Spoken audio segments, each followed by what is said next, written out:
કે pornography is the main instigator of the rapist. 7 એવા cases છે કે જેમાં ભાઈએ બહેન ઉપર બળાત્કાર કર્યો હોય પોર્નોગ્રાફી જોયા પછી. 2 કેસ એવા છે જેમાં બાપે એના દીકરી ઉપર કર્યો હોય પોર્નોગ્રાફી જોયા પછી. ને એક કેસ એટલો ભયંકર છે કે જેમાં એક માણસ દારૂ પીને પોર્નોગ્રાફી જોઈને એને એની મા ઉપર બળાત્કાર કર્યો. એટલે આખી પરિસ્થિતિ છે. એકતા કપૂર બહુ જ ખરાબ પીરસે છે. આખો એનો જે ફિલ્મનો પોર્ટફોલિયો અમે જોયો એટલું ગંદુ છે. એકની અંદર એક સાસુ છે એ વ્યભિચાર કરી રહી છે એના જમાઈ જોડે. બહુ ખરાબ છે. અમે કોઈ એની સીમા જ નથી. અને આ હિન્દુ ધર્મનું પણ બહુ ભયંકર અપમાન કરે છે. ધારો કે એકમાં એક રૂકમણી કરીને એક બેન છે. ઓકે. રૂકમણી કરીને ગૃહિણી છે. એને આવા પરપુરુષ જોડે સંબંધ બાંધવાનો શોખ છે. તે પૈસા આપીને મેલ જેને કહેવાય પ્રોસ્ટિટ્યુટને બોલાવે છે. એનું નામ મોહન છે. એનું નામ રૂકમણી. અને જે મેલ પ્રોસ્ટિટ્યુટ આવે છે જેને પૈસા આપીને મંગાવે છે વ્યભિચાર માટે, એનું નામ મોહન.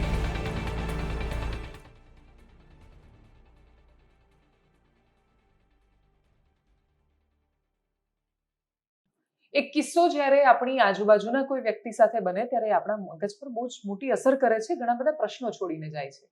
મારા ખૂબ નજીકની એક 5 વર્ષની છોકરી વસ્ત્રાપુરમાં ગાર્ડન પાસે ફરવા જાય અને એક ઘોડાવાળો એની સાથે જ્યારે અડપલા કરીને જાય ત્યારે મનમાં બહુ બધા પ્રશ્નો થાય કે ઘોડાવાળો છોકરો કે જેની પોતાની ઉંમર 14 વર્ષની હતી એ 5 વર્ષની છોકરીને જોઈને પણ એના મનમાં બીભત્સ વિચારો ક્યાંથી આવે છે? જવાબ આપણે મોબાઈલ ખોલીએ કે તરત મળી જાય છે. આ એવો પ્રશ્ન છે કે જે કેટલાય મહિના પહેલા કેટલાય સમયથી ઉઠાવી રહ્યા છે એક વ્યક્તિ, એક સંસ્થા, અને આખા દેશમાં એના વિશે ચર્ચા ચાલી રહી છે. પણ કમનસીબે એ માત્ર ચર્ચા ચાલી રહી છે. એના પરિણામો એટલા નથી મળી રહ્યા જેટલા ઝડપથી ત્વરિત મળવા જોઈએ. અને એટલે જ આ વિષયને સમજવું છે. મારી સાથે ખૂબ વરિષ્ઠ પત્રકાર, એક્સ ઇન્ફોર્મેશન કમિશનર અને હવે ભારતની સંસ્કૃતિને બચાવવા માટે ફાઉન્ડેશન સાથે નીકળેલા એક નેમ લઈને નીકળેલા ઉદય માહુરકર છે. સર, આપનું ખૂબ સ્વાગત છે. નમસ્કાર. અને જ્યારે કશુંક બચાવવાની વાત આવે ત્યારે બહુ દુઃખ સાથે કહેવું પડે કે આપણી પાસે જે હતું એને આપણે ન ટકાવી શક્યા, એટલે હવે એને બચાવવા નીકળવું પડે છે. પણ આ જે સમસ્યા છે એ બહુ બ્લન્ટ મારે પહેલા એ જ પૂછવું છે કે પોર્ન કોન્ટેન્ટ જે સમસ્યા હતી એનાથી અઘરી સમસ્યા હવે એ છે કે એક માણસ ફિલ્મ જોઈ રહ્યો છે, એ ફિલ્મ જ જોઈ રહ્યો છે, પણ છતાં એની અંદર જે કોન્ટેન્ટ છે એ પોર્ન કરતા ખરાબ છે. એટલું બધું વધારે એને ઉકસાવે છે.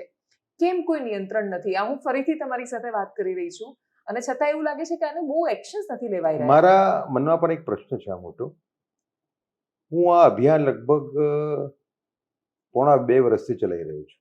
હું જ્યારે ઇન્ફોર્મેશન કમિશનર હતો તે વખતે જ આ અભિયાનની શરૂઆત મેં કરી હતી. મુદ્દો એવો હતો તે વખતે કે ફેસબુક ઉપર નાની ફિલ્મ, શોર્ટ ફિલ્મ્સ આવતી હતી. સસરાઓનો વ્યભિચાર, શિક્ષક વિદ્યાર્થીનો વ્યભિચાર, દિયર ભાભીનો વ્યભિચાર, જમાઈ સાસુનો વ્યભિચાર, આવી ફિલ્મો આવતી હતી. એટલે એનાથી ખૂબ મને આમ બીક લાગતી હતી કે શું થશે. એટલે એ મુદ્દાને લઈને મેં મારા એક મિત્ર છે એમને બોલાવ્યા. એ કીધું કે આપણે શું કરવું જોઈએ આપણે. ખરેખર તો હું 20 વર્ષથી આના ઉપર મારું એક લક્ષ્ય છે. જિસ્મ નામની ફિલ્મ આવેલી વર્ષો પહેલા, એમાં બિપાશા બસુ હતી. એમાં ખૂબ એ વખતનું જે સ્ટેન્ડર્ડ હતું એના કમ્પેરિઝનમાં ખૂબ ખરાબ સીનો હતા અને બહુ ખરાબ હતું આખું.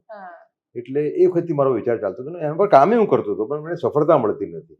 પછી છેવટે જ્યારે કોવિડ થયું, ઓનલાઈન એજ્યુકેશન થઈ ગયું, એનો લાભ બધા OTT વાળાએ ઉઠાવ્યો આવી બધી ફિલ્મો પીરસવા માટે. એ પછી આ મિટિંગ મેં બોલાવી મારા મિત્રને. હવે અમે એક નિષ્કર્ષ ઉપર પહોંચ્યા કે હવે અત્યારે અમે એમ કહીશું કે સંસ્કૃતિ ખતરામાં છે તો બોલિવૂડનો પ્રભાવ એટલો બધો છે કે લોકો સાંભળે નહીં આપણા. માટે આપણે એને રેપ જોડે લિંક કરવી પડશે. જો આપણે પ્રૂવ કરી શકીએ, સાબિત કરી શકીએ કે બળાત્કારનું મુખ્ય કારણ આ છે તો કદાચ આપણે સક્સેસ થઈ શકીશું. અને એ પછી એક ફિલ્મ મેં બનાવડાવી. આપણા અમદાવાદના જ છે મનીષ બરડિયા અને વૈશાલી શાહ, મૂવિંગ પિક્સેલવાળા. એ લોકો એક ફિલ્મ બનાવી. આ વાત છે ડિસેમ્બર 2022ની મારા કહેવાથી. અને એ ફિલ્મ વાયરલ થઈ ગઈ. એક લડકી નામ છે ફિલ્મ. અને એમાં એક દીકરી છે 12 વર્ષની, એ વાત કરી રહી છે એવા લોકો જોડે જે આવું પીરસી રહ્યા છે. ને એમને કહે છે કે તમે તો પીરસીને જતા રહો છો, પણ ભોગ બની છે અમે દીકરીઓ, 3 વર્ષની, 9 વર્ષની, 12 વર્ષની, શું તમારી દીકરી નથી? અને છેલ્લે એમ કહે છે કે તમે દેશના દુશ્મન છો, તમે દેશના વિલન છો. જે મારી ભાવના હતી કે જે લોકો આવું પીરસે છે એ દેશના દુશ્મન છે.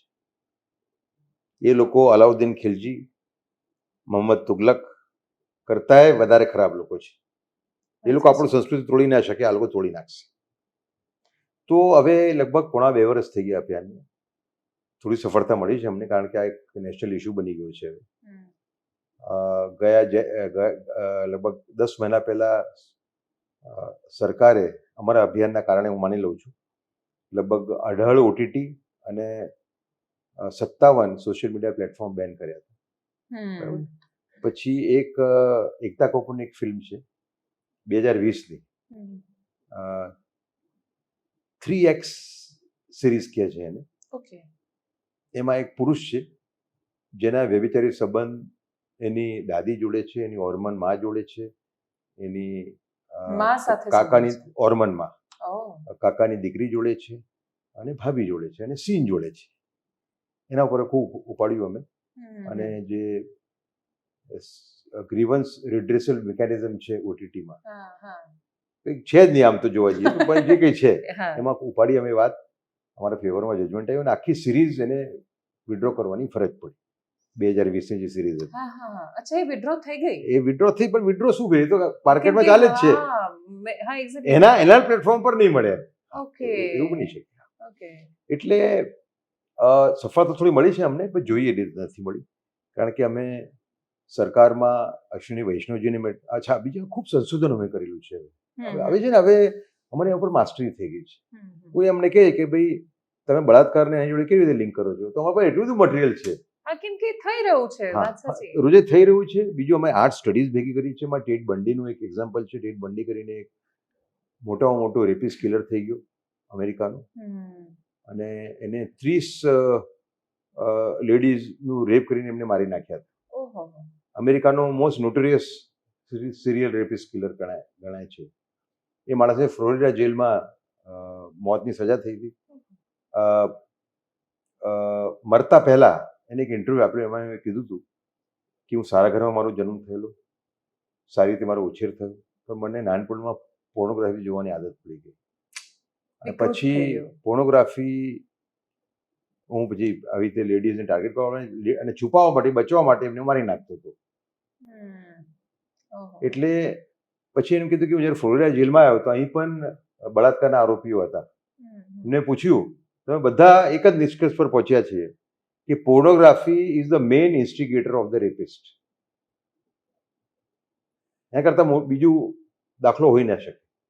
અને હવે તો રોજે આવ્યા. હું તમને કહું, છેલ્લા 3 મહિનામાં 7 એવા કેસીસ છે કે જેમાં ભાઈએ બહેન ઉપર બળાત્કાર કર્યો હોય પોર્નોગ્રાફી જોયા પછી.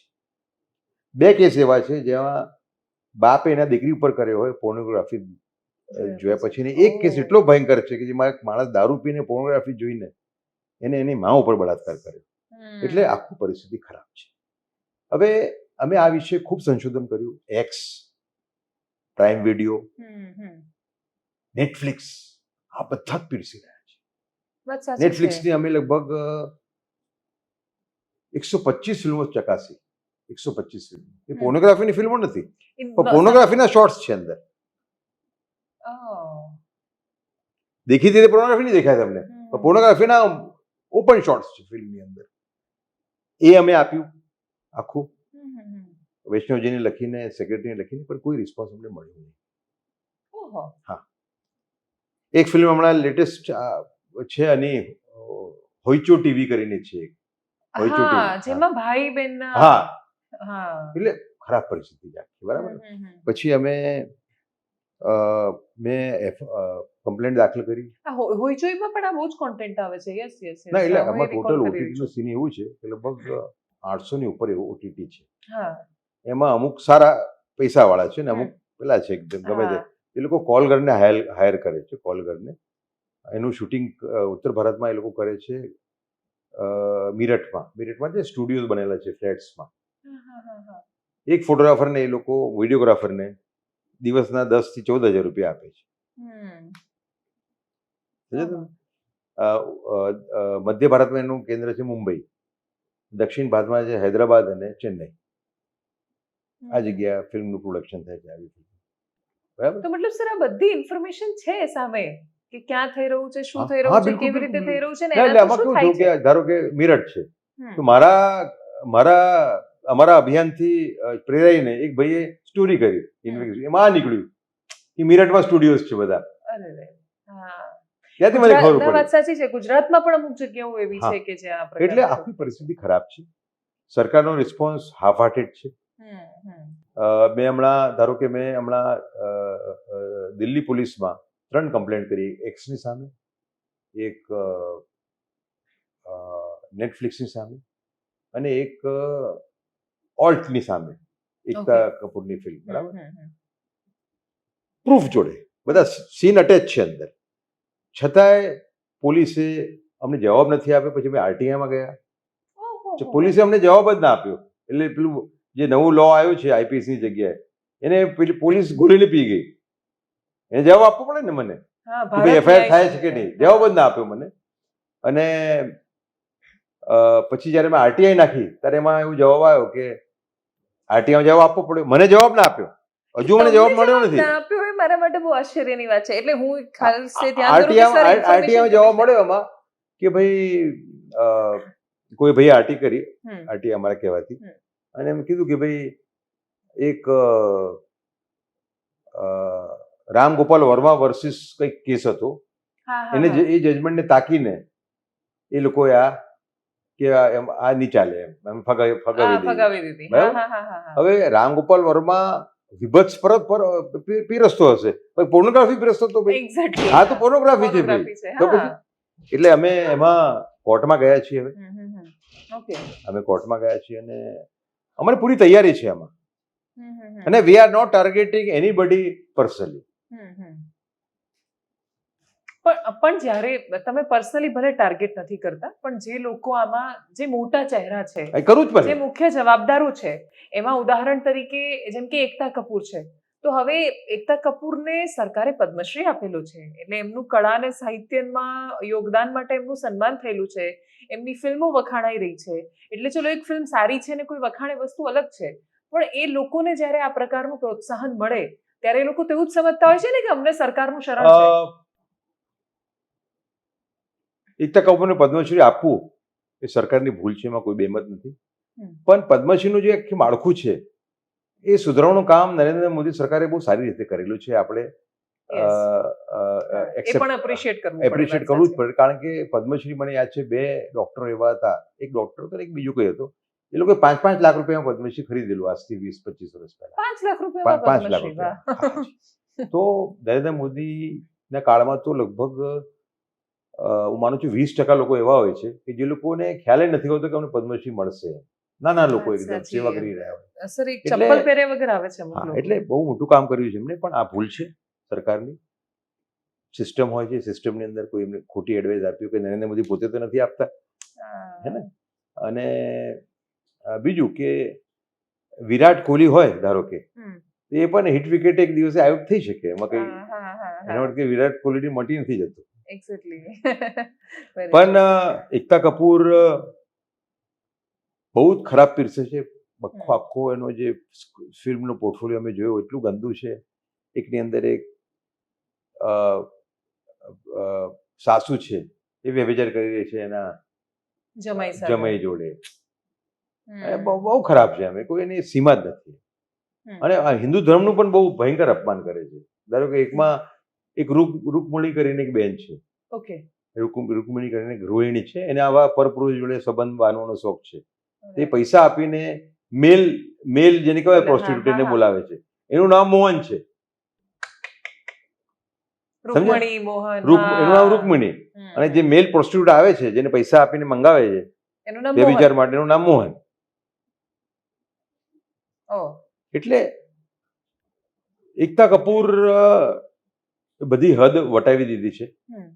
અને હું માનું છું કે એકતા કપૂરની વાત નથી, આવા લોકો જે લોકોનો સિમ્બોલ બની ગયા છે આવા કન્ટેન્ટનું, લોકોને સજા થવી જ જોઈએ. અને બીજું કે હવે પહેલા એમ કહેવાતું હતું કે આપણી લીટી લાંબી કરીએ આપણે સારું પીરસીએ ને એ લોકો એવું નથી, આમાં એવું નથી. આ 10-12 વર્ષના છોકરાના ફોન ઉપર આવી રહ્યું છે. યસ. કારણ કે છોકરો યુઝ કરી રહ્યો છે ફોન, પપ્પા પેરેન્ટ્સનો ફોન યુઝ કરે છે પણ ભણવા માટે. અને પછી ક્યારે વચ્ચે શું આવે છે, વચ્ચે એડમાં શું આવે છે, અને બીજું કે બીજા જે કે નવું જે કેટેગરી જે ઊભી છે હવે રેપમાં, જે પહેલા કોઈ દિવસ જોવા નથી મળતી, એ rape by minor on minor. Yes. એ તો રોજનું ચાલુ છે અત્યારે. વાત સાચી છે. 12 વર્ષનો છોકરો હોય, 8 વર્ષની છોકરી હોય, રોજ જ છે, ડેલી જ છે આખું નામ. સમજ્યા તમે? એટલે કોઈ બેમત નથી કે આ તમારે જે જ્યાંથી આ ગંદકી આવી રહી છે એ નળ તમારે બંધ કરવું પડે. એટલે આમાં જાગૃતિનો પણ મોટો રોલ છે. જાગૃતિનું કામ અમે કરીએ છીએ. અમારું જે સેવ કલ્ચર છે ભારત ફાઉન્ડેશન છે, ધારો કે ગુજરાત સરકાર જોડે મળીને એક બહુ મોટું કામ કરે છે. અમે ગુજરાત સાંસ્કૃતિક યોદ્ધા પુરસ્કાર આપીએ છીએ. પછી હમણાં અમે ભૂપેન્દ્રભાઈ પટેલને ખૂબ એમના આભારી છું કે સૌથી વધારે સંવેદના કોઈએ દેખાડ્યું આ વિષય પ્રત્યે એમને દેખાડી છે. એમને અમે સૂચન કર્યું કે ભાઈ આપણે એક યુવાઓનો મુદ્દો છે, આપણે કોલેજ લેવલની સ્પર્ધા કરીએ, વક્તૃત્વ સ્પર્ધા, જેમાં આ ટોપિક આપણે આવરી લઈએ. તો ગુજરાત સરકાર અને સેવ કલ્ચર સે ભારત ફાઉન્ડેશને મળીને એક ગુજરાત સાંસ્કૃતિક વક્તૃત્વ સ્પર્ધાનું આયોજન કર્યું. એમાં 600 કોલેજ અને 5500 વિદ્યાર્થીઓએ ભાગ લીધો એમાં, અને ખૂબ સારી રીતે આયોજન થયું. હું એમનો ભૂપેન્દ્રભાઈ પટેલનો ખૂબ આભારી છું કે જે સંવેદના એમને દેખાડી છે એ કોઈએ નથી દેખાડી.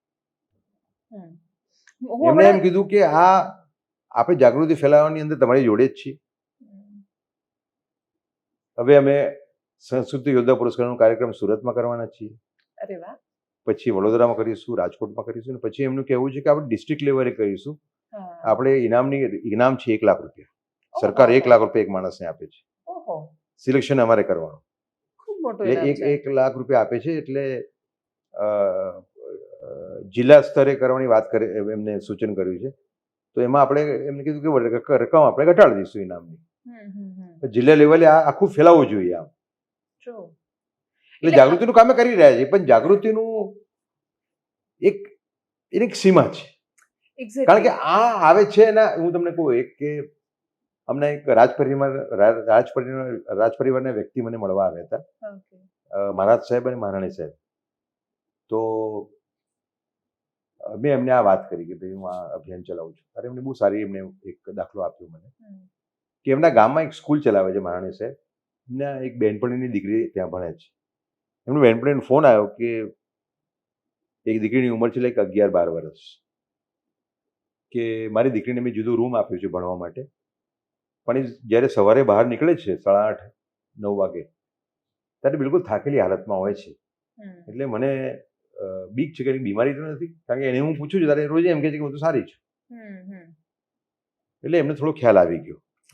માં સીધી હતી બિચારી કે કામ કરો, તમે દિવસમાં જઈને એ રૂમની અંદર જે બારણું હોય, પેલી બારી હોય, બારીનો એક પડદાનો એક પેલો ખાંચો ખુલ્લો રાખજો અને રાત્રે જુઓ શું કરે છે. 11:30 એમને જોવાનું શરૂ કર્યું. તો એ દર 15 મિનિટમાં એમના રૂમમાં જતા અને પાછા આવતા હતા જોવા માટે. 2 વાગે એ લાઇટ બંધ થઈ. એક લાઇટ એને બંધ કરી નાખેલી, દીકરીએ માથા ઉપર ચાદર નાખેલી, અને એ ફોન ઉપર કઈ જોતી હતી. એટલે ફોનની લાઇટ એમને દેખાતી હતી માને. 2 વાગે બંધ થઈ, 11:30-12 વાગે શરૂ થઈ. એટલે પછી એને ફોન કર્યો સવારે કે આવું મેં જોયું, કે હું સમજી ગયો એ શું કારણ છે. તમે એમ કરો રાત્રે તમે એને બારણું નોક કરશો અને એને કહેશો શું જોઉં છું, બતાવે તું મને, તો તમને નહીં બતાવે. એના કરતાં નાની ઉંમરની દીકરી છે ને કહો કે બેટા તું નાની છું, ભૂલ થાય લોકોથી, તું શું જોઉં છું મને બતાવે. 5 મિનિટને માએ માથાકૂટ કરી. 5 મિનિટ પછી એમ કીધું કે હું આ જ જોઉં છું, માટે હું સવારે થાકી જાઉં છું. હવે રાજસ્થાનનો કિસ્સો છે જ્યાં એકથી એક ઉપર સતી થઈ ગયું હોય. રાણી કર્મવતી, બહાદુર શાહે જ્યારે હુમલો કર્યો, બહાદુર શાહે જ્યારે હુમલો કર્યો 1535માં, ત્યારે રાણી કર્મવતી, હમ, રાણા સંગ્રામસિંહના વિધવા, હમ, હમ. એમને જોહર કરેલું, હા, પદ્મિનીએ કર્યું હતું, યસ. બરાબર. હા, પછી ફરતી થયું હતું જોહર, લગભગ અકબરે જ્યારે ઓકે. આક્રમણ કર્યું, જ્યારે 1568માં હમ, હમ, ફેબ્રુઆરીમાં. પછી એક હાડા રાણી હતી, હમ. જસવંતસિંહ રાઠોડની રાણી, ઓકે. એક લડાઈમાં જતા હતા જસવંતસિંહ, પણ હાડા રાણી નવા પરણ્યા હતા એમને, તેમનું મન નહોતું લાગતું, એટલે પાછા અડધે રસ્તેથી પાછા આવી ગયા. હા, પેલું માથું. એટલે પછી એમને હા. પોતાનું માથું કાપીને આપી દીધું. Yes. હવે આવી ભૂમિ થઈ ગઈ હોય, હમ. આવી ભૂમિમાં, એ ભૂમિમાં આવી વીરાંગનાઓ થયા હોય. વૈરાંગનાઓ સતીઓ થઈ ગઈ હોય, ત્યાં પરિસ્થિતિ. હમ. એટલે અમારું બહુ સ્પષ્ટ છે કે અમે મહારાણા પ્રતાપ, છત્રપતિ શિવાજી મહારાજના પ્રેરણાથી આ કામ કરીએ છીએ. હમ. આમાં અમે કોઈની શરમ ભરવાના નથી. હમ. એ મારો ભાઈ હોય, મારો ભાઈનો દીકરો હોય, અમારો કોઈ ઉપરી હોય, હમ. કોઈ મોટો ઉદ્યોગપતિ હોય, કોઈની અમે શરમ આમાં ભરવાના નથી. કારણ કે અમે એવું માનીએ છીએ કે સંસ્કૃતિ બચશે તો દેશ બચશે. બાકી દેશ અત્યારે બહુ ખરાબ પરિસ્થિતિમાં છે. આપણે એમ કહીએ છીએ કે આપણે વિકસિત ભારત થઈશું, બરાબર, હમ. તો કોઈના મનમાં શંકા નથી કે આપણે આર્થિક રૂપે, સૈનિકી રૂપે અને વૈજ્ઞાનિક રૂપે આપણે મહાસત્તા 2047 નહીં, 2037માં મહાસત્તા બની જઈશું. હમ. પણ શું આપણે સાંસ્કૃતિક રૂપ से કંગાલ દેશ બનીશું? Will India be a culturally pauper nation? Hmm. એ આપણે વિચારવું પડશે. આપણે બધું જ હોઈશું, પણ આપણે ભારતીય નહીં હોઈએ કદાચ, જો આ જ રસ્તે આગળ ના, વધ્યા બહુ તો. ખરાબ પરિસ્થિતિ છે, હમ. બહુ ખરાબ પરિસ્થિતિ. એટલા માટે અમે બહુ જ કઠોર વાત કરી છે. અમે એમ કીધું છે કે ભાઈ, અમે એક તો મુદ્દો એ કરીએ છીએ કે ભાઈ, જો ટિકટોક રોકી શકતી હોય સરકાર, તો આ કેમ ના રોકી શકે? હા, યસ. ઈચ્છા શક્તિ જોઈએ. હમ. તમારે જે સાવરકરે એમ કીધેલું, સાવરકર, જો આપણે નાનપણમાં એક પ્રતિજ્ઞા કરતા હતા સ્કૂલની અંદર કે બધા ભારત ભારતીય મારા મારો ભાઈ બહેન દેશ. છે. હા. તમારા હવે ભાવના હોવી જોઈએ, સંવેદના હોવી જોઈએ કે મારા ભાઈ અને બહેન બગડી રહ્યા છે. હમ. હવે દેશ અને ભાઈ બહેનની વાત છોડી દઈએ આપણે. તમારો પોતાનો પ્રપોત્ર સુરક્ષિત નથી ભાઈ. એક્ઝેક્ટલી. અને તને મારે પોતાની પેઢી બચાવવા માટે તમારે કરવું પડે. આ હા, સમજ્યા તમે? વાત સાચી એટલે છે. આ લડાઈ એવી છે કે લડવી જ પડે. કોઈ પણ માણસમાં લેશ માત્ર પણ દેશભક્તિ હોય તો એણે બોલવું પડશે આ વિષય પર, એ માણસમાં એને આ વસ્તુની ગંભીરતા એને સમજાવવી જોઈએ. સમજાવવી જ જોઈએ. એટલા માટે અમે લો ઓફ એથિક્સ કોડની વાત કરી છે. અમે એમ કહીએ છીએ કે સરકાર એક લો ઓફ એથિક્સ કોડનું ગઠન કરે, હમ. જે નક્કી કરે એ કમિટી દ્વારા મર્યાદા હમ. દરેક ઓડિયોવિઝ્યુઅલ ફિલ્મમાં હમ. સીનની, થીમની, કપડાની અને ભાષાની એક મર્યાદા રહેશે. મર્યાદા. હમ. પ્રિયમ્બલમાં એવું કે હમ. એ ખરડો કાનૂન હમ. કે જે નુકસાન વિદેશી આક્રમણકારોએ ના કર્યું ભારતની સંસ્કૃતિને, એના કરતાં પણ નુકસાન આ ઘરમાં રહીને કરી આ રહ્યા લોકો છે. કરી રહ્યા છે, આવું પરિસ્થિતિ. હમ. વાત સાચી. બરાબર. અને જે આ મર્યાદાનું ઉલ્લંઘન કરે એની સામે સ્પેશિયલ કોર્ટમાં ટ્રાયલ શરૂ થાય. 4 મહિનામાં ટ્રાયલ પતે. જો કન્વિક્ટ થાય તો એને ગંભીરતા પ્રમાણે 10 થી 20 વર્ષની સજા થાય જેલમાં. આવી કલ્પના અમે કરી છે. 3 વર્ષ સુધી બેલ ના મળે એટલે કોઈ એમ કીધું કે આ તો આતંકવાદીઓ સામેનું આખું આ પ્રોવિઝન છે. મેં કીધું આતંકવાદી જ છે આ લોકો. એટલે એનાથી ઓછા નથી આ જે લોકો. જે જે જે લોકો નાના છોકરાઓને રેપ કરવા માટે પ્રેરિત કરતા હોય એ લોકોની પોતાની ફિલ્મો દ્વારા, એ લોકો અચ્છા આમાં ફિલ્મ બનાવવાના ડિસ્ટ્રીબ્યુટર બંને. હા, કેમ કે એને એટલે પણ ખબર છે આપણે શું જે વાત વેચી કરી રહ્યો કોને છે. સજા થવી જોઈએ? હમ. તો producer, director, actor, actress, photographer, story writer, એટલે કોઈ એવું માનવું ના બ્રોડકાસ્ટર અને કાઢી શકે. ડિસ્ટ્રીબ્યુટર. હમ. વોટ્સએપ વાળો પણ ડિસ્ટ્રીબ્યુટર કહેવાય એમાં. હા. વોટ્સએપ જે થી આગળ ફોરવર્ડ કરી રહ્યો છે એ એ પણ. પણ ડિસ્ટ્રીબ્યુટર કહેવાય. હમ. એટલે આ કલ્પના અમે કરી છે. કેટલા લોકોએ મને કીધું કે તમે આ યુગમાં આવી વાત કરો છો? એવું નથી. હમ. પરિસ્થિતિ ગંભીર છે. તમારે આવા જ પગલાં લેવા પડશે. એક પ્રશ્ન જે એના કાઉન્ટર આર્ગ્યુમેન્ટમાં પૂછાઈ રહ્યા છે 2-3, એક તો એ કે મર્યાદા કોણ નક્કી કરશે, બીજું કે આમાં ફ્રીડમ ઓફ સ્પીચ એક્સપ્રેશનનું શું, ત્રીજું કે ફિલ્મ તો સમાજનું પ્રતિબિંબ છે, સમાજમાં થઈ રહ્યું છે એ બતાવી રહ્યા છે, એને એમ્પ્લિફાઈ કરી રહ્યા છે, અને ચોથું કે બહારના પણ દેશ છે ત્યાં પણ ઘણું બધું ચાલે છે, ત્યાં તો ન્યૂડ પાર્ટીઝ થાય છે, લોકો એકદમ વસ્ત્ર વિનાના જઈને પાર્ટીઝ કરતા હોય છે, તો ત્યાં તો આવું કશું નથી થઈ રહ્યું, તો આપણે માનસિકતા બદલવી જોઈએ. જ્યાં ન્યૂડ પાર્ટીઝ થઈ રહી છે ત્યાં પરિસ્થિતિ શું છે અત્યારે? ફેમિલી સિસ્ટમ છે ત્યાં? નથી, ખતમ થઈ ગયું.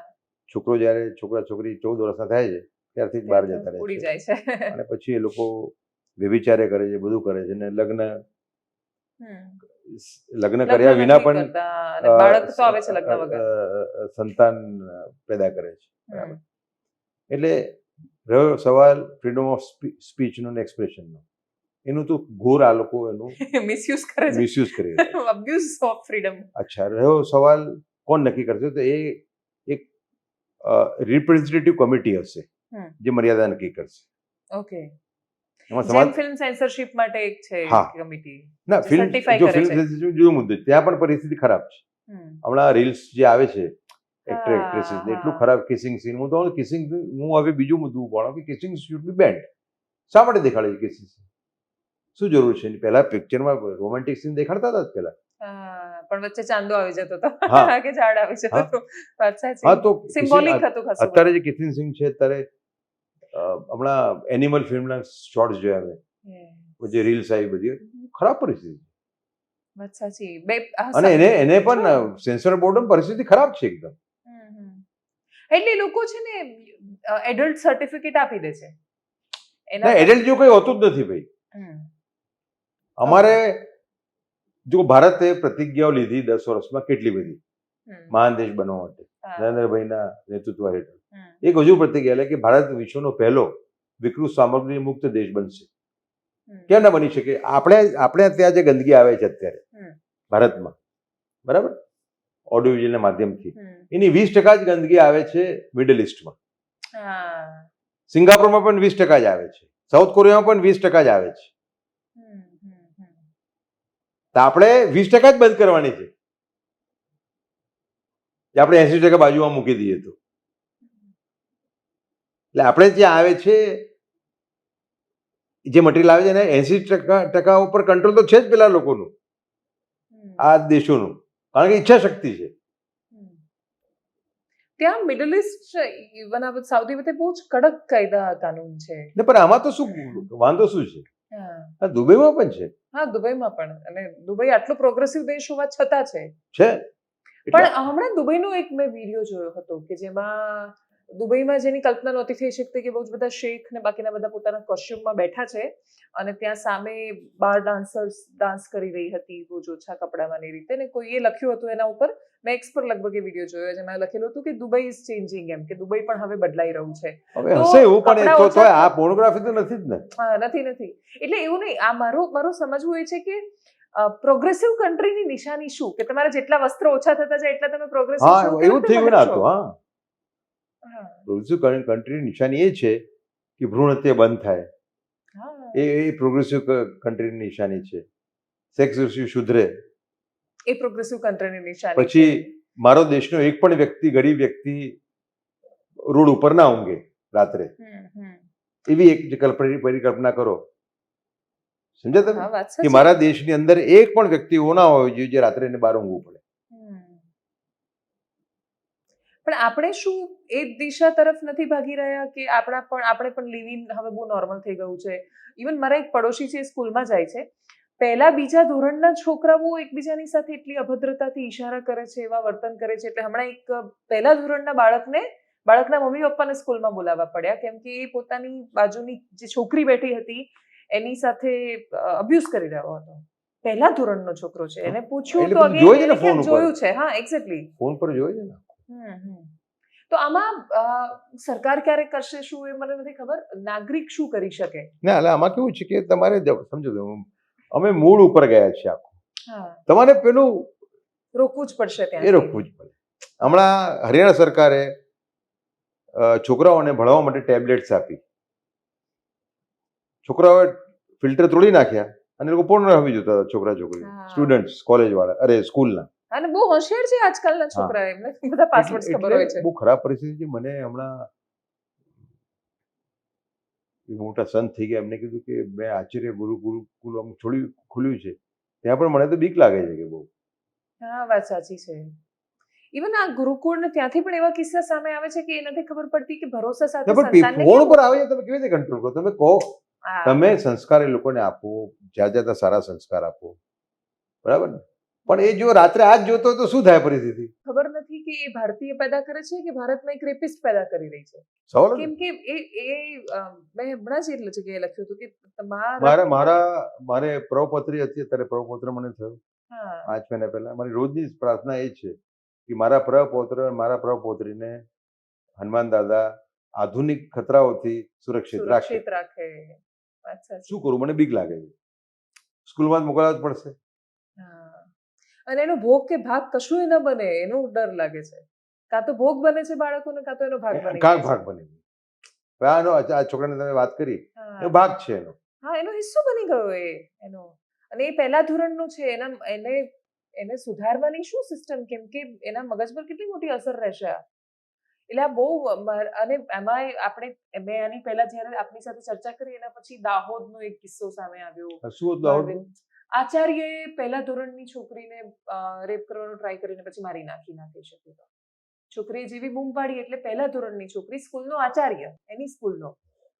તો એને કરતા ખરાબ છે. એટલે આવું માંડવીમાં થયું. આશ્રમ શાળાનો એક શિક્ષક છે, ત્યાંની છોકરીઓએ મને ફોન કર્યો, એટલે મને ખબર છે આશ્રમ શાળાનો. મને રાત્રે ફોન કર્યો, માંડવીની નરેણ આશ્રમ શાળા. મને રાત્રે ફોન કરીને કહે છે કે અમારો પ્રિન્સિપાલ છે, અમારો શિક્ષક છે, અને એ અમને બહુ બધી છોકરીઓ સાથે આવું કરી રહ્યો છે.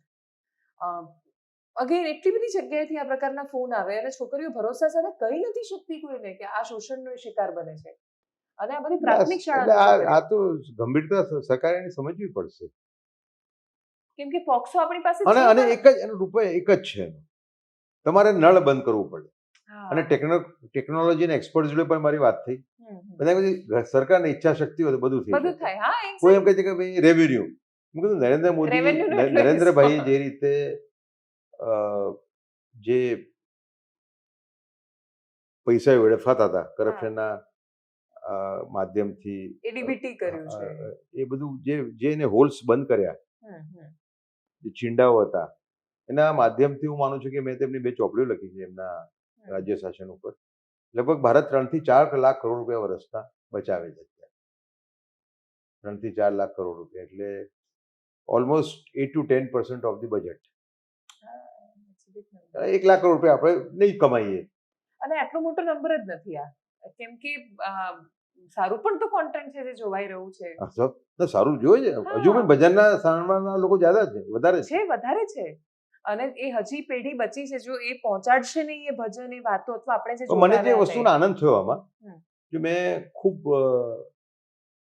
જાતના રોલ ભજવેલા છે જીવનમાં. જ્યારે પત્રકાર હતો ત્યારે 2002નું જે થયું, પછી 10 વર્ષ જે ચાલ્યું આખું, એમાં મેં સાચી વસ્તુ લાવવાનો પ્રયત્ન કર્યો ખૂબ મહેનતથી. ઇંગ્લિશ મીડિયમમાં તો ઇમ્પોસિબલ હતું, બરાબર. અને તમે ઇન્ડિયા ટુડેમાં હતા. હું ઇન્ડિયા ટુડેમાં હતો, બરાબર.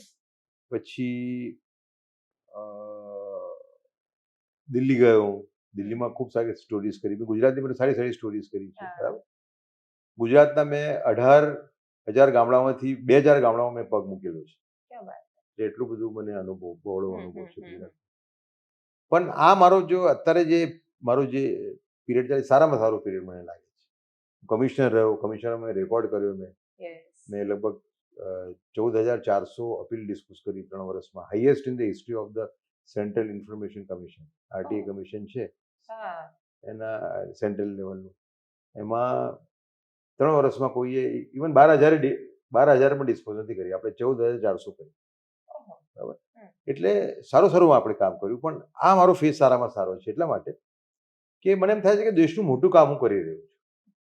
અને મને મારા જોડે લોકો જે મળ્યા છે મને, ધારો કે સંજીવ નેવર હોય, જીન્સ ઓફ બોલિવૂડવાળા ડેટા સાયન્ટિસ્ટ પોતે, IIMના ગ્રેજ્યુએટ કેલકટાના, IIT ગૌહતીથી ભણેલા લીડિંગ ડેટા સાયન્ટિસ્ટ. એ માણસ સવારે 3:30 વાગે ઉઠીને સવારે 5 વાગે વેદના ક્લાસીસ લે છે ઓનલાઈન. આહા. સંસ્કૃત ઇઝી સંસ્કૃત એના પણ ક્લાસીસ લે છે, સિમ્પલ સંસ્કૃતના. એમાં એક અભય શાહ છે અમારા અહીં, હા, અભયભાઈ બહુ સરસ કામ કરી અભય રહ્યા છે. શાહ. પછી એવા કેટલાય લોકો છે. મારા રમેશ શિંદે છે, હિન્દુ જનજાગૃતિ સમિતિ વાળા. ઓકે. અમારી એક યોગિતા ભયાણા છે અમારી જોડે. પોલિટિકલી અમે એટલા બધા આઈડિયોલોજીકલી બહુ એ નથી થતા, પણ એનું કામ, એનું એન્ટી રેપમાં સારું કામ છે. ને એક પ્રતિભાબેન મળી છે અમને, પ્રતિભા દેસાઈ કરીને સુરતમાં. એટલે બેન એને તો વકીલ છે પોતે, લગભગ 100 બળાત્કારીઓને સજા અપાઈ છે અત્યાર સુધી. એમાં બેને લાઈફ ટાઈમ અપાઈ છે. અને નાની નાની છોકરી પર બળાત્કાર થયો એમને રિહેબિલિટ કરવાનું કામ કરે છે. એ બહુ જ એટલે મહત્વનું છે. જે આવા લોકો જે મળ્યા છે અત્યારે મને, ધારો કે બોલિવૂડને એવી આદત છે કે હું ખરીદી લઉં. મારા ગ્રુપમાંથી એક પણ એવો માણસ નથી જેને ખરીદી શકે. કોઈ પણ ખરીદી ન શકે. એટલે મારા માટે મોટે મોટી મૂડી છે આ, કે એવા લોકો મળ્યા છેવટે જે બિલકુલ મારી વિચારસરણી જોડે બિલકુલ સુસંગત છે. કારણ કે હું માનું છું વીર સાવરકરના રાષ્ટ્રપ્રથમમાં 1937માં જ્યારે વીર સાવરકર ઉપરથી બધા જ બંધનો ઉઠાવી લેવામાં આવ્યા બ્રિટિશ સરકાર દ્વારા, એમને પરમિશન આપવામાં આવી કે તમે પોલિટિક્સમાં ભાગ લઈ શકો. તે વખતે નેતાજી બોઝે એમને તેડું મોકલ્યું કે તમે કોંગ્રેસમાં આવો, કોંગ્રેસને બળ મળશે. ત્યારે એને શું જવાબ આપ્યો? એમણે કીધું કોંગ્રેસ હિન્દુ હકોનું હનન કરીને મુસ્લિમ તુષ્ટિકરણ કરી રહી છે. એની પથ ઉપર એટલી આગળ વધી ગઈ છે એનું પાછળ આવવાનું ઇમ્પોસિબલ છે, અશક્ય છે. માટે આ સ્ટેજે જો હું કોંગ્રેસ જોઈન કરીશ તો પાપનો ભાગીદાર બનીશ. એટલે એમને હિન્દુ મહાસભા નામની નાની પાર્ટી એમને જોઈન કરી. એકદમ નાની પાર્ટી. હિન્દુ મહાસભાના બધા સિદ્ધાંતો જોડે સુસંગત ન થાય. હિન્દુ મહાસભા એકમાત્ર પાર્ટી હતી તે વખતે કે જે મુસ્લિમ તુષ્ટિકરણ નથી કરી રહી, હિન્દુ હકોનું હનન નથી કરી રહી. બરાબર. એટલે એના અધ્યક્ષ બન્યા. અને આ વાતને લઈને એમના જે પહેલા બાયોગ્રાફર છે સાવરકરના, ધનંજય કીર, મેં પણ જે ચોપડી લખી એમાં અમુક મોટેલ તો મારે ધનંજય કીરનું જ યુઝ કરવું પડ્યું. ધનંજય કીરે લખ્યું છે કે રાણા પ્રતાપે જે બલિદાન આપેલું, કે અકબરે જ્યારે રાણા પ્રતાપને તેડું મોકલ્યું કે તમે આવી જાઓ, સર્વોચ્ચ સ્થાને તમને બેસાડીશ આગ્રામાં હું.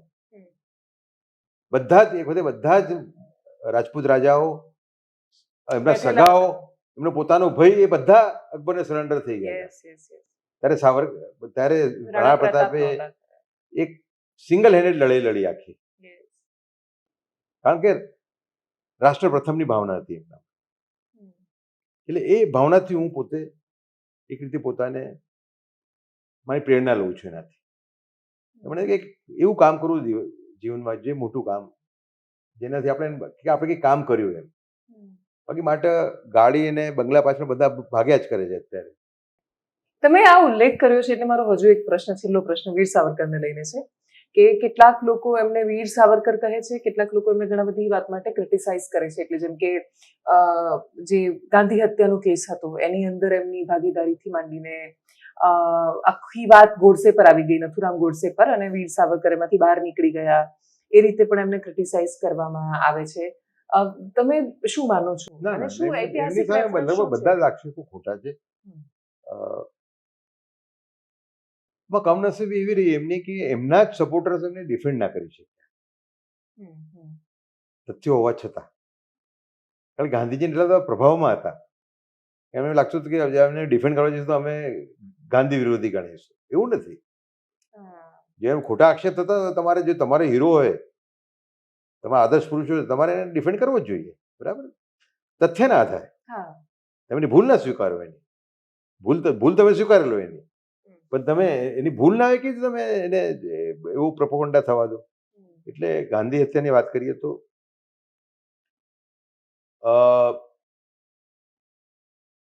ગાંધી હત્યાના 30 વર્ષ પછી મનોહર માલગાંવકર બહુ મોટા લેખક થઈ ગયા ઇંગ્લિશના, ખૂબ ગજાના લેખક હતા.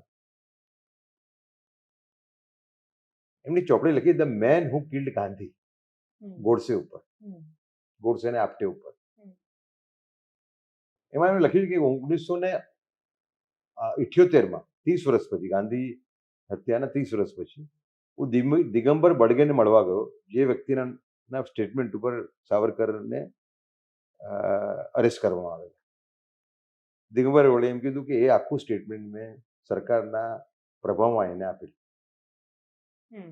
30 વર્ષ પછી જે માણસના સ્ટેટમેન્ટના આધારે તમે એને અરેસ્ટ કર્યો સાવરકરને, એ જો એવું કહેતો હોય તો પતી ગયા. અને અંદરની વાત એવી છે, સરકારનો પ્રભાવ એટલે સરદાર પટેલ સહિતનો પ્રભાવ થયો, કેમ કે એ વખતે ગૃહમંત્રી હતા. અને ના એટલે સરદાર પટેલે દબાવમાં આવી ગયા ને પાછળથી. સરદાર પટેલે પણ બહુ ના, એમની જે અરેસ્ટ થઈ છે એ તો નહેરુજીના કહેવાથી થઈ છે. એ તો ક્લિયર છે ને, એ તો ક્લિયર છે. આપણે આ છે શું નામ એમનું, આંબેડકર લો મિનિસ્ટ્રી પણ નતા ઈચ્છતા સાવરકરને અરેસ્ટ થયા. તથ્યો હતા જ નહીં. અને શું વીર સાવરકરનું સમર્થન કરવું એનો એક મતલબ એવો થાય કે ગાંધી હત્યાનું સમર્થન કરવું? એવું લોકો માની બેઠા હતા ને. ખોટું કહેવાય ને, સત્યની જોડે રહેવું જોઈએ તમારે. હા, એટલે તથ્યો એ નહોતા કે ગાંધીજીની આટલી બધી ભૂલો હોય એ તમે એને નજરઅંદાજ કરો અને સાવરકરની 2 ભૂલ પકડેલી, એવું ના હોય ને. સમજો તમે, ગાંધીજી જે એમના બ્રહ્મચર્યના જે એમને એક્સપેરિમેન્ટ કરેલા કેટલા ગંદા હતા, એમ તો વર્ણન ના કરી શકો તમે. કોઈને છોકરાને બતાવવા જાવ તો એ માણસને દ્રોણા થઈ જાય. ગાંધીજી પછી પાર્ટીશનનું જે છે, મુસ્લિમ તુષ્ટિકરણ મેઇન કારણ છે. પાર્ટીશનનું 2 કારણ છે એના, મુસ્લિમ તુષ્ટિકરણ અને સંપૂર્ણ અહિંસા. સંપૂર્ણ અહિંસા એમની જે પરિભાષા છે ગાંધીજીની, એ તો કોઈ એવી નથી આપી અત્યાર સુધી. કોણે આપી છે? કોઈ તમને મારે તમે એને પ્રતિકાર ના કરો પોતાનું, તો કોઈ કીધું છે? બુદ્ધે નથી કીધું, જૈન મહાવીરે નથી કીધું. ગાંધીજી પૃથ્વીના પહેલા વ્યક્તિ જો એમ કે છે કે તમને મારે તમે માર ખાતા જાઓ. નહીં, પણ આઈ થિંક મને એવું લાગે છે કે જે મહાદેવભાઈ દેસાઈની ડાયરી છે એમાં પણ એમણે એવું કહ્યું છે કે ગાંધી બાપુ એવું કહ્યું છે કે તમે કાયર, તમારે ચૂઝ કરવાનું હોય કે હિંસા કે કાયરતા, એમાંથી શું પસંદ કરશો? તો હું હિંસાને પસંદ કરીશ. એવું ગાંધીજીનું સ્ટેટમેન્ટ છે. મહાદેવભાઈ દેસાઈએ પણ લખેલું છે. પછી ઇવન આશ્રમમાં પણ ગન રાખવાની વાત આવી હતી ત્યારે એમણે કહ્યું હતું કે રાખવી જોઈએ. એમાં છે મૂકે પણ એ ગાંધીજીની પ્રેઝન્ટ એ રીતે કરાયા છે. એ વાત સાચી છે કે ભાઈ ગાંધી બાપુએ કહ્યું એટલે પથ્થર નહીં લખે. દરેક વ્યક્તિ કેટલીક વખત 2 સુરોમાં પણ વાત કરતો હોય છે. હા, વાત સાચી છે કે આ ઘટના માટે આવું કહ્યું, આના માટે આવું કહ્યું. હા, એટલે 2 સુરો પર વાત કરે, તમારે અંદર ઉતરવું પડે એમાં. પણ અત્યારે Gandhiji is suppose two B the supporter of complete non violence, and the definition of his complete non violence is કે અમને કોઈ તમારા કોઈ વાગે તમારે પ્રતિકાર ધરવાનો, એ વાળી એ રીતે પ્રેઝન્ટ કરાયા. એટલે સુભાષચંદ્ર બોઝે કેમ ઝઘડો થયો એમની જોડે? આ જ મુદ્દે થયો. સુભાષચંદ્ર બોઝને એમને જે ડિફરન્સીસ થયા આ જ મુદ્દે થયા. ઇવન એમના જે પુત્ર હતા હરિલાલ, એમની સાથેના જે પત્રો છે એમાં પણ એ જ વાત છે કે પોતે સહમત નહોતા હરિલાલ ગાંધી બાપુનો, એ બહુ જ વિરોધ કરતા આ બધી વાતો પર. એટલે મેં હરિલાલના પણ એક પત્ર, એટલે દેશને જો ખરેખર એક મહાન દેશ બનવું હોય તો પોતાના મહાપુરુષનું પણ પુણ્ય મૂલ્યાંકન કરવું જોઈએ. હા, વાત સાચી છે. ધારો કે સાવરકર છે, હું સાવરકર ભક્ત છું, બરાબર? ઓકે. પણ સાવરકર ધારો કે જ્યારે ભાગલા વખતે જ્યારે હજારો હિન્દુઓ ઉપર અત્યાચાર થયા, બળાત્કારો થયા પંજાબમાં અને બંગાળમાં, ત્યારે સાવરકર એવું બોલી ગયા, એ લેખે લખ્યું એમને કે શિવાજીએ જે મુસ્લિમ સ્ત્રીને છોડી મૂકી હતી પોતાની માં ગણીને, એને મેં જે રાખી લેવા જેવી હતી, જો રાખી લીધી તો મુસલમાન આટલી હિંમત ના કરે. હું એની જોડે સહમત નથી.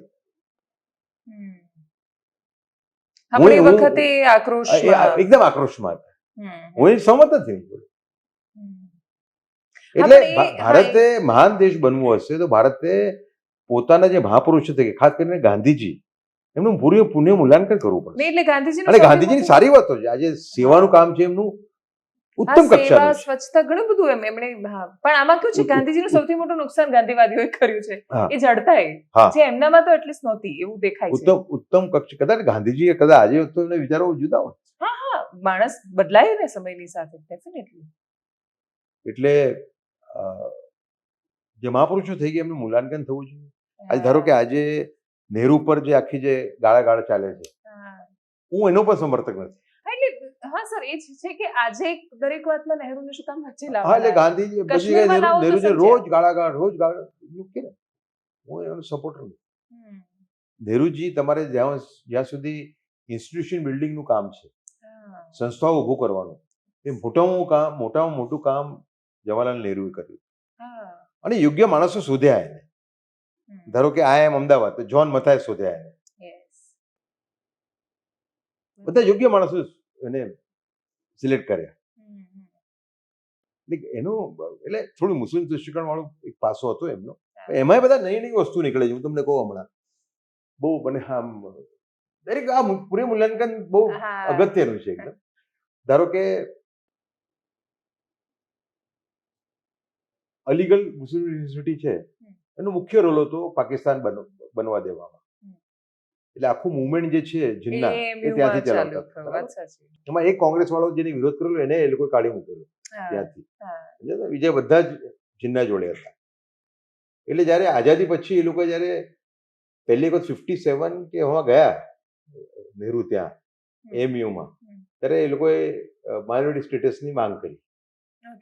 ત્યારે નહેરુ એવું બોલ્યા, બહુ કડવું ના બોલ્યા પણ બહુ યોગ્ય બોલ્યા કે along with demands also come responsibilities. માંગો જોડે જવાબદારીઓ પણ આવે છે. પછી હમણાં એક મારી પાસે એક આવ્યું છે, એક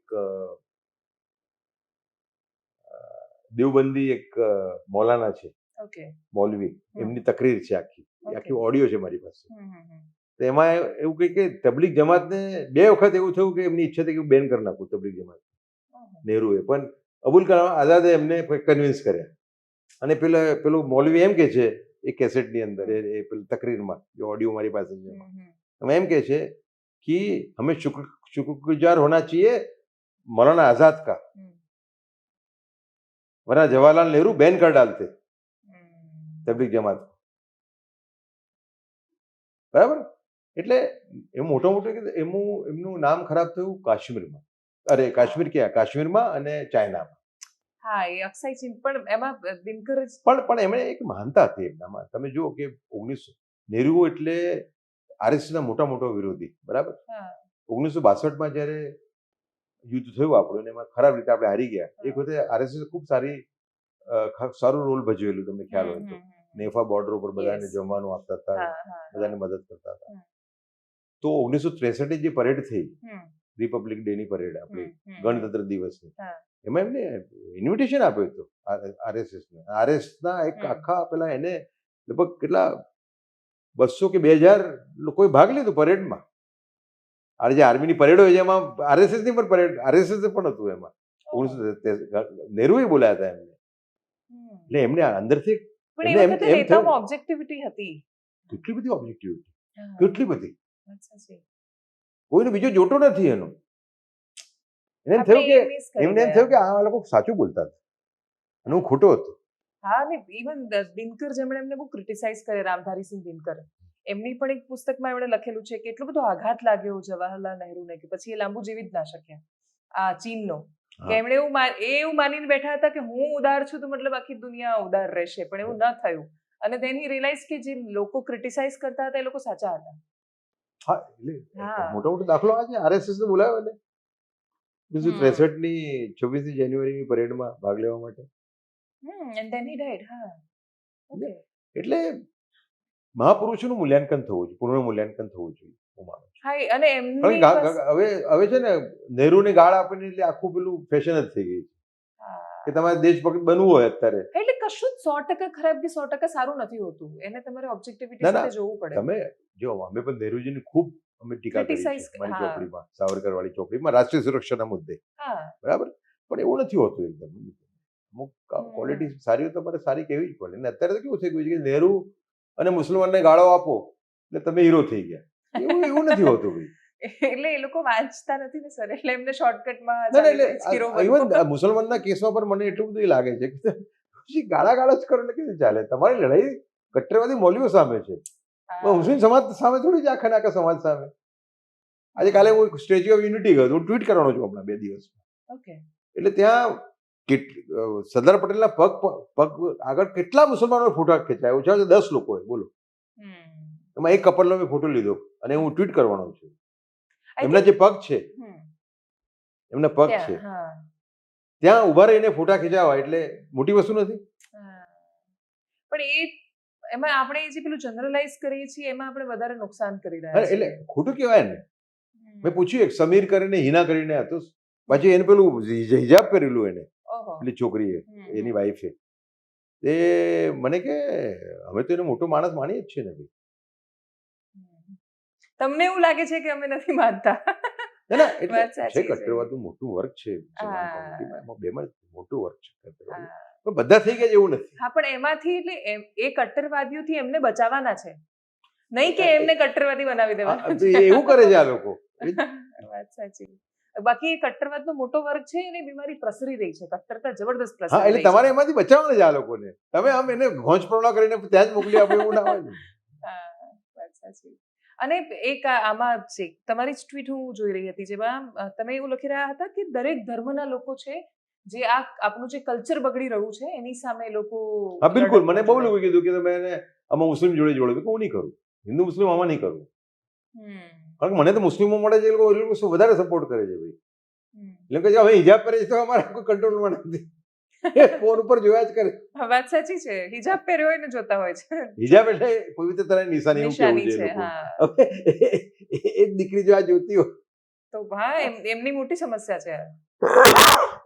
મને તો માનનીય મોહનજી ભાગવતે પણ કીધું કે તે મુસલમાન સમાજ તમારે જોડે લેવું જોઈએ અમારે. કારણ કે એ લોકો તો આપણા કરતા વધારે પ્રતાડિત છે. વાત સાચી. Thank you so much sir for joining અસ. અને મને એવું લાગે છે કે આમ દેશનો નાગરિક વિશેષ કોઈ યોગદાન કે સહયોગ નહીં કરી શકે પણ કદાચ પોતાના પરિવારથી ખિસકોલી જેટલું પણ આ મહાયજ્ઞમાં યોગદાન આપી શકે તો એ એક મદદ રહેશે. અને મને અમારા દર્શકો પર એવી અપેક્ષા છે કે એ લોકો પણ આ વાતની ગંભીરતાને સમજશે. Thank you so much sir. Thank you.